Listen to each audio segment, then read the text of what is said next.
করে মুন্ডু কেটে খুনে যাবজ্জীবন, এক মহিলা সহ 3 জনের যাবজ্জীবন জেল। ত্রিকোণ প্রেমে মহিলার মুন্ডু কেটে খুন, চাকরির টোপ দিয়ে তুলে নিয়ে গিয়ে খুন। 2020 জয়নগরের ঘটনায় যাবজ্জীবন সাজা ঘোষণা বারুইপুর আদালতে। হারহিম করা ঘটনা জয়নগরে মুন্ডু কেটে খুনের ঘটনা, ত্রিকোণ প্রেমের জেরে মহিলার মুন্ডু কেটে খুনের ঘটনা।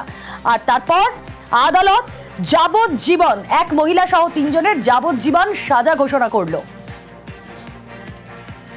সরাসরি চলে যাই, প্রতিনিধি অর্পণ রয়েছেন সঙ্গে। অর্পণ, একদমই দেখো, আমৃত্যু সশ্রম কারাদণ্ড দেওয়া হয়েছে এই 3 জনারই, যার মধ্যে আতিয়ার রহমান এবং মনিরুল খাতুন এবং মনিরা খাতুন, এই 3 জনকে আজকে বারুইপুর ফাস্ট ট্র্যাক কোর্টে তোলা হয় এবং সেখানে 3 জনকে আমৃত্যু কারাদণ্ডে দণ্ডিত করলেন আদালত। কারাদণ্ডে দণ্ডিত করলেন আদালত এবং এই ঘটনা যে নৃশংসতা সেটাকেই বারবার তুলে ধরেছেন স্পেশাল পিপি এবং সেখানে বলা হয়েছে যে এই ঘটনা যেমন একজন অসহায় মেয়ে, তাকে চাকরি দেওয়ার নাম করে বাড়ির থেকে নিয়ে যাওয়া এবং সেখানে আগের থেকেই ধারালো অস্ত্র কিনে রাখা এবং তাকে নিয়ে একটি অনুষ্ঠান বাড়িতে যাবার নাম করে রাস্তার মাঝে সেখানে প্রথমে তাকে খুন করা, তারপরে তার পরিচয় না জানার, যাতে না বুঝতে পারে সেই জন্য দেহ টুকরো করে 2 জায়গা ফেলে দেওয়া,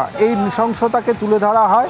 এবং স্পেশাল পিপি বারে বারে বলেন যে এই ঘটনায় কঠিন থেকে কঠিন শাস্তির জন্য তিনি আবেদন করেন এবং মহামান্য আদালত এই আবেদনে আমৃত্যু কারাদণ্ডের নির্দেশ দেন এবং এই 3 জনার সশ্রম কারাদণ্ডে দণ্ডিত করা হলো। এবং এই ঘটনায় আরও একজন অভিযুক্ত রয়েছে যিনি পলাতক রয়েছেন, তারও বিষয়তে কর্ণপাত করা হয়।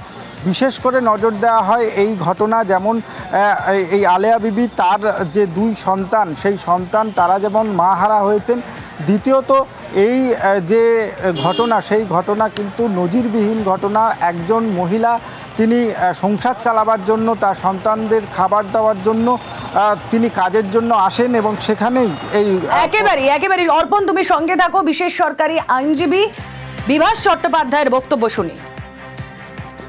নৃশংস তো বটেই ঘটনাটা, এবং মোটিভ এখানে যেটা আমরা বুঝতে পেরেছি সেটা হচ্ছে যে এই মেয়েটি এবং আরেকটি মেয়ে এই মামলায় আসামি আছে, যে মেয়েটিরও আজীবন যাবজ্জীবন হলো এই মামলাটাতে। সেই মেয়েটি আর এই লস্করের মধ্যে একটা সম্পর্ক থাকার জন্য এই মেয়েটা হয়ে গেছিলো গলার কাটা। এরকম একটা জিনিস আমাদের মামলায় ইনহারেন্টলি মানে উঠে এসেছে, যেটা আমরা ওপর থেকে ডাইরেক্টলি না বুঝতে পারলেও বুঝতে পেরেছি। এবং অনারেবল সুপ্রিম কোর্ট রিসেন্টলি একটা জাজমেন্টও দিয়েছিল, যেটা এই মামলায় আমি দিয়েছিলাম, চেতনের জাজমেন্ট, যেখানে আমাদের বলা হয়েছে যে মোটিভ সবসময় কম্পালসারি নয়। পুলিশের কাছে আসামির কনভিকশনের কোনো ভ্যালু নেই বলে আমরা ওটার ওপর রিলাই করিনি। আমাদের বাইরে প্রচুর এভিডেন্স আছে, সেগুলোর ওপর রিলাই করে আজকে সাজা হবে। এক নৃশংস ঘটনা, এক মহিলার অসহায়তার সুযোগ নিয়ে তাকে খুন করা, মুন্ডু কেটে খুন করার ঘটনা, যাবজ্জীবন সাজা ঘোষণা আদালতের। জেনে নেওয়ার চেষ্টা করি, আমাদের প্রতিনিধি অর্পণ রয়েছেন সঙ্গে। অর্পণ, আজ সাজা ঘোষণা যখন হলো এক মহিলা সহ 3 জনের, এদেরকে গ্রেফতার করা হয়েছিল কিভাবে পুলিশের হাতে ক্লু এলো, কারা কারা অভিযুক্ত, কি করে পুলিশ এদেরকে ট্রেস করতে পারলো, এই তদন্ত প্রক্রিয়া সম্পর্কে জানতে চাই। একদমই 2020 সালের ঘটনা।